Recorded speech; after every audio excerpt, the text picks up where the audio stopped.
Coucou, si tu penses que travailler sur un bateau de croisière c'est génial, eh bien laisse-moi te dire que tu te trompes. Aujourd'hui je te parle de l'appraisal, autrement dit de l'évaluation de fin de contrat. Il faut savoir que tous les bateaux ont une façon qui leur est propre de faire l'évaluation. Chez Norvégienne par exemple, je me faisais évaluer tous les mois. Donc tous les mois j'avais mon manager qui me regardait avec des yeux de poisson en mode je suis en train de t'évaluer, t'es tout le temps en train d'être évalué, il y a des caméras de surveillance partout, on sait ce que tu fais et on va te le rappeler à la fin du mois. Donc je te dis pas à quel point j'étais stressée.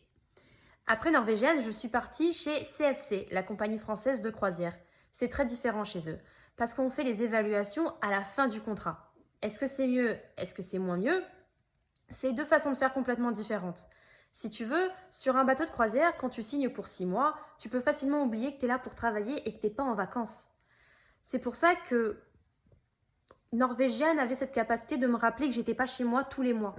Alors que CFC, clairement, ils avaient tendance à me faire oublier ça. J'avais tendance à penser que tout était merveilleux, mais bon, heureusement que je suis pas comme ça, j'ai toujours dans un coin de ma tête que je me faisais évaluer à la fin du contrat.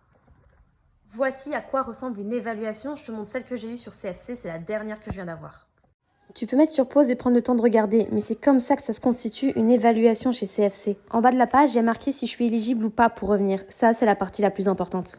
Pour te dire à quel point c'est hyper important une évaluation, j'ai un ami qui devait partir chez Royal et ça a été très compliqué pour lui d'avoir le poste parce qu'il n'avait pas son évaluation de la compagnie précédente.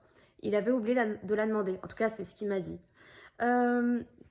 Et en fait, comme il n'avait pas eu son évaluation, Royal est parti du principe que soit il avait foiré son contrat, donc qu'il avait eu de mauvaises remarques, soit qu'il avait été renvoyé.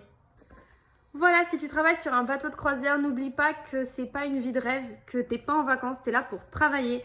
Tu es tout le temps observé, tu es tout le temps jugé et tu es tout le temps évalué. Et oui, un travail, ça se perd très facilement sur un bateau de croisière.